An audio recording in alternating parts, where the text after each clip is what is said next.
என்ன சமயலோ என்ன சமயலோ. Vanakkam and welcome to Inia TV. Welcome to another episode on Enna Samayalo. Today you're going to have tea with me, and not just one type of tea.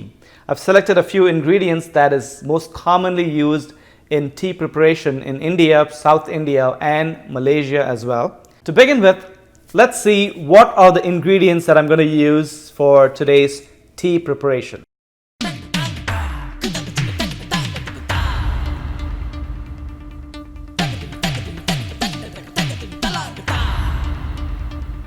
I'm going to put some water here to boil and get that to the right temperature, and then add tea. For a cup of tea, when I say cup, it's not the measuring cup, the usual teacup. For a teacup, I generally go by 1 teaspoon, and I guess that's where 1 teaspoon measure comes from. So 1 teaspoon for 1 teacup, and I brew that. But today, since I'm going to make a variety of teas, I am going to put, let's say, masala tea, ginger tea, mint tea, saffron tea, yelaka tea, and Malaysian tea. So around 6 to 7 teaspoons of tea, and the more the merrier.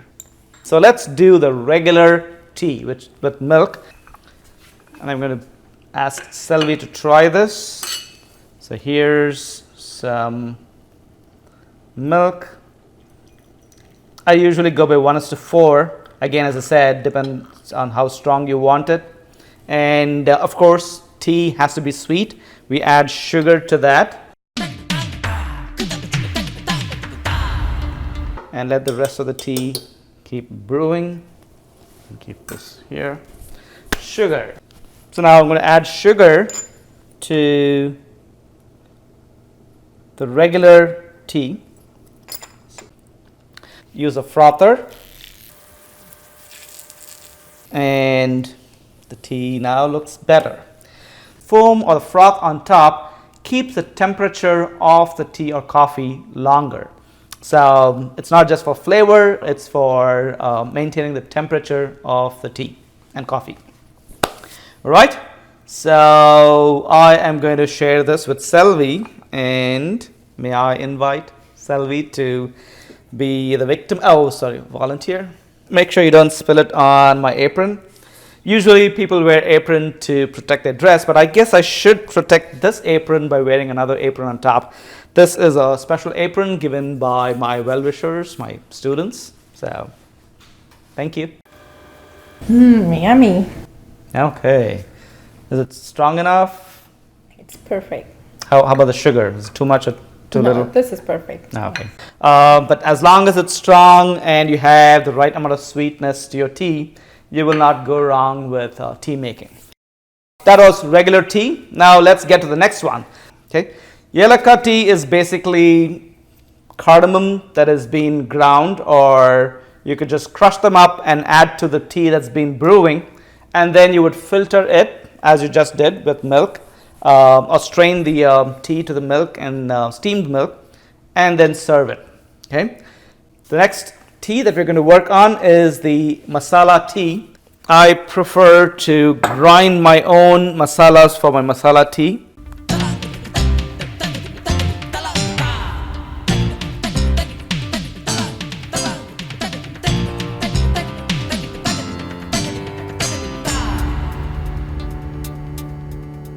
Now, how strong do you want your masala in your tea? That again depends on your choice and your taste.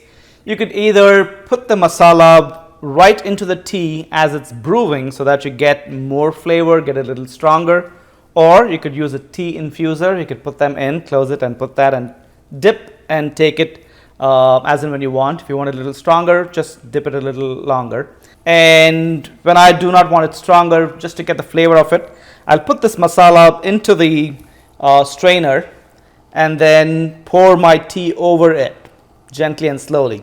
So it takes all the antioxidants from the masala that's there and goes right into my hot boiled steamed milk. And I'm going to strain my hot brewed tea through that strainer. Again, I'm going to follow the same ratio, 1:4.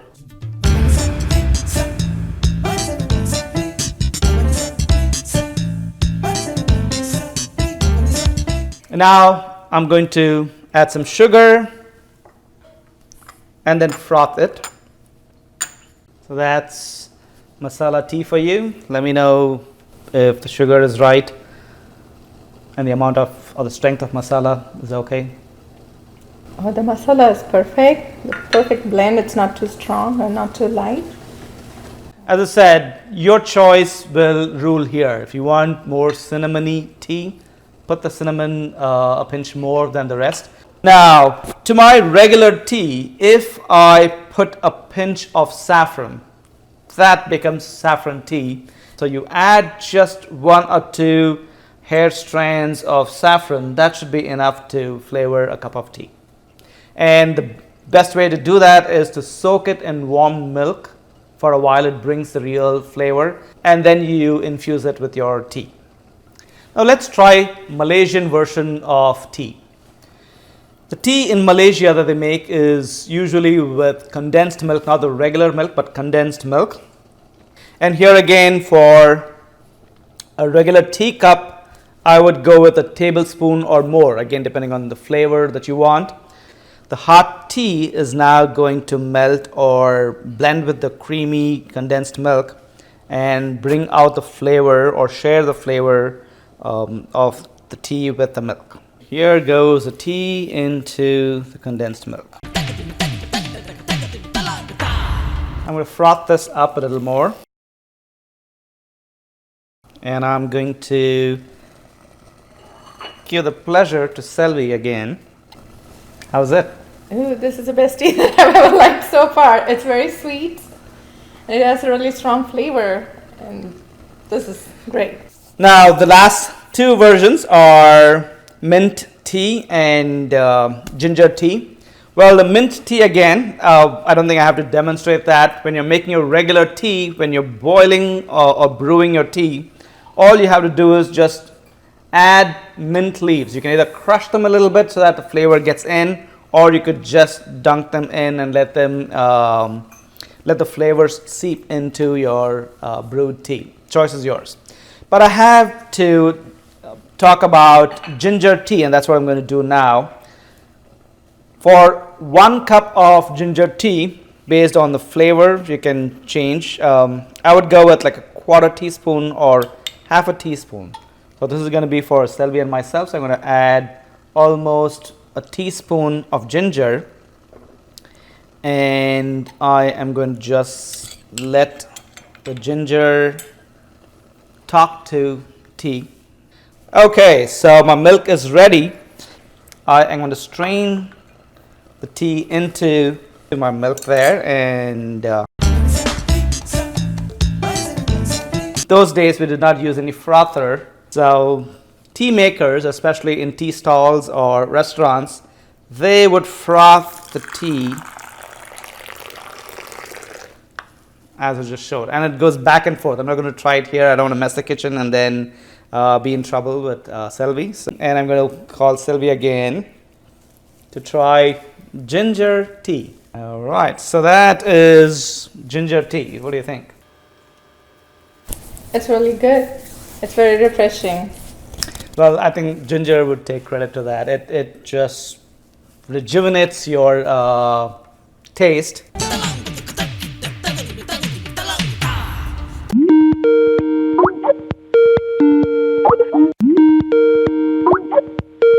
Dr. Aswin, how are you today?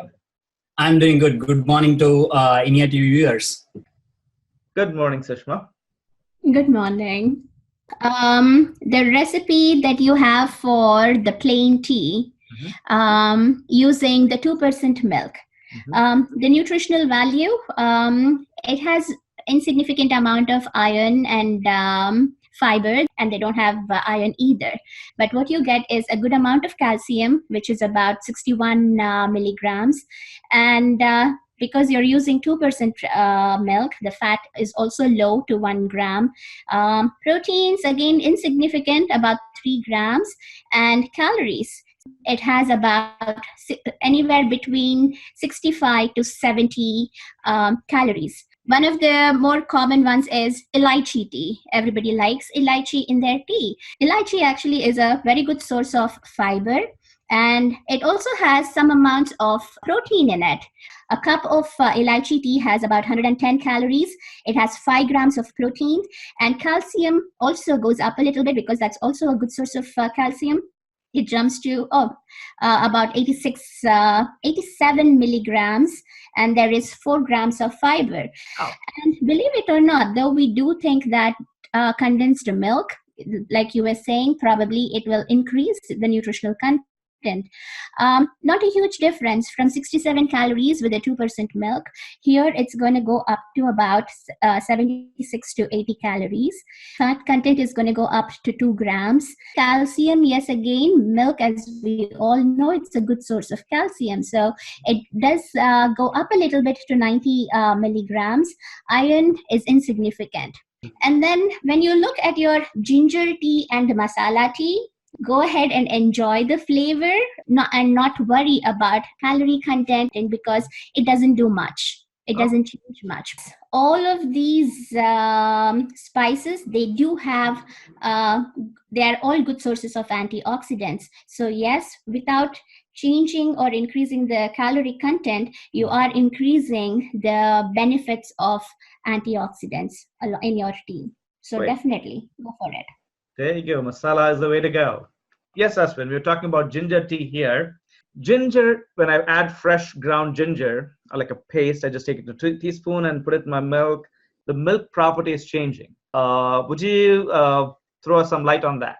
Yeah, so it's the ginger and the milk is reacting there. So milk contains a protein called casein, which coagulates or clots in presence of an enzyme called ginger protease, which is present in ginger. So, but this process needs a temperature at around 70 degrees. Okay. And so that is why probably you have observed it at a higher temperature than room temperature. So viewers, I guess I kept you busy by making different varieties of tea here. Thank you very much for joining me today with INIA TV and sharing the pleasure of making tea, which is something that I do every morning and evening.